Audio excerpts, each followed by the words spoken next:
Today we're going to be talking about how to handle a man's disrespect. Now, today a lot of women usually disrespect more than men nowadays, to be honest with you.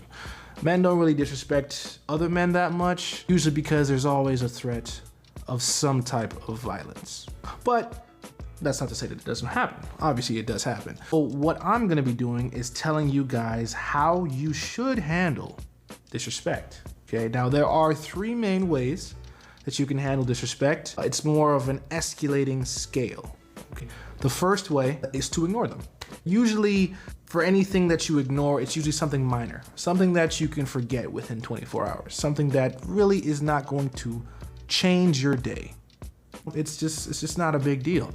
So you just pretend like you didn't hear him, or you continue with whatever you were saying as if he never said anything. Because anything that's minor, they're wanting a response from you. They want you to say something. They want you to respond emotionally or come into their frame, so to speak.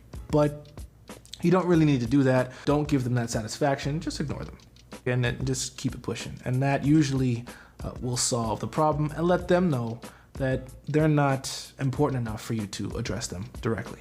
Now, the next way to handle disrespect is to actually address it.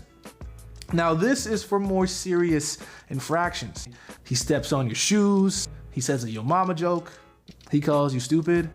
It varies based on what you deem important, but for that, you gotta speak up.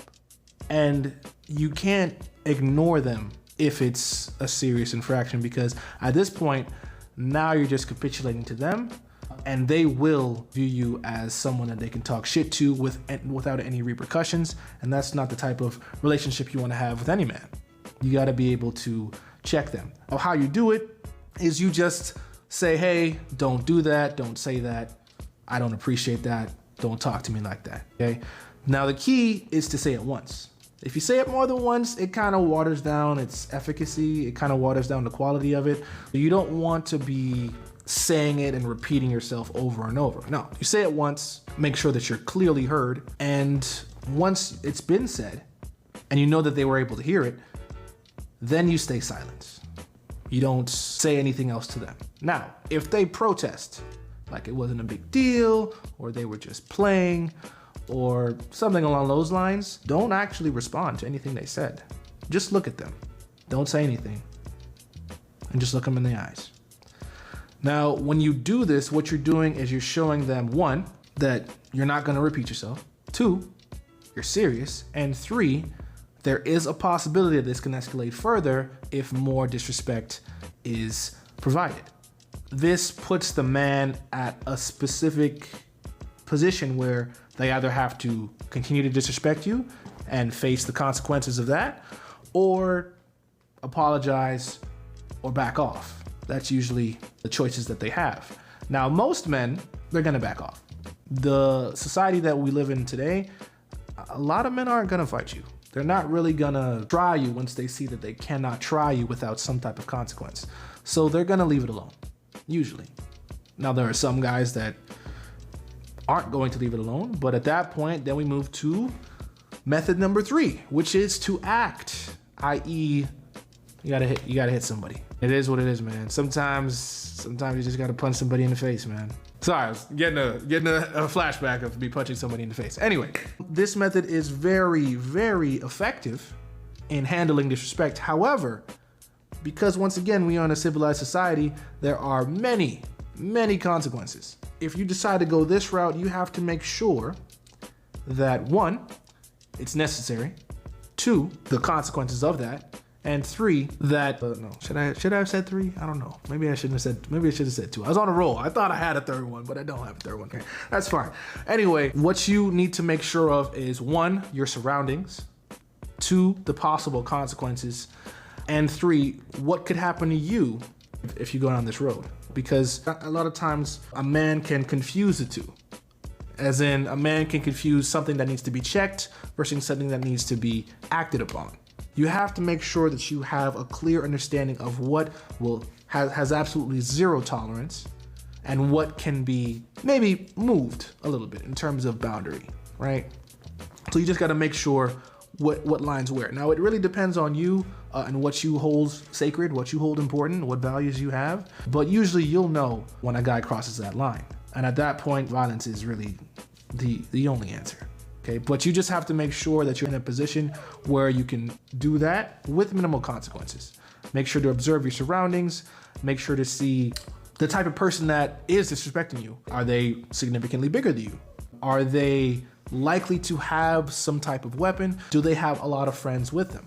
Okay, if you don't acknowledge these things, it could really end badly for you. You gotta make sure that you don't miss these things, right? You gotta make sure that you're always aware. Now, once you've committed violence, at that point, whether you lose or you win, the man that you fought will respect you.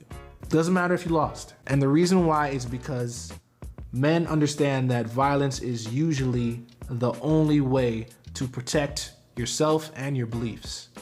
So when you resort to that, they know that this man has something that he stands on.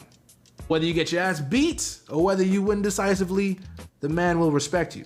Now, if you win, and if you win a little too well, then you might get some repercussions in terms of him following up to try to get his lick back. But that's why you never want to go overboard with it, bro. Just make sure it's a sound punch in the face. Usually does it, but it depends on how angry you are and how deep the disrespect is. Those were the basic ways to handle it, the best ways that you can. Usually you won't really get to number 3. Most people don't get to number 3, but if you are either ignorant or you have nothing to lose, number 3 usually becomes number 1. If you notice, a lot of people who don't have much or who are not really inclined to do anything with their lives, they're usually prone to violence. And the reason why is because they have nothing to live for. The consequences are inconsequential. No pun intended. So you gotta be wary of those people. You gotta make sure that when you move in spaces where you won't be in contact with those people, especially if you have something to lose. Because if you are, no matter what you do, they'll get the last laugh there. Because you have something to lose and they don't. So they can keep doing this with you until something unfixable happens, all right? So you just gotta be careful. Once again, at the end of the day, a man's disrespect is something that every man has to face. You just have to make sure that you are not someone who allows it to happen, because if you do, then you will just be looked at as lesser than. A lot of men won't respect you. You won't have as many friends, or if you do, the friends that you do have, you won't really like very much. So you just gotta make sure that you actually stand for something, you actually have values and beliefs and boundaries that you hold dear, because this not only helps you with having the respect of your fellow man, but it also helps you with women as well. Make sure that you have a few principles or boundaries or standards that you have outlined that neither you nor anyone else will cross, and be prepared to enforce those boundaries. Because if you aren't, you'll be bitched out a lot, to be frank. So, but that's it for this video. I've been King's Wisdom, handing you out wisdom when there hasn't been any. You're welcome.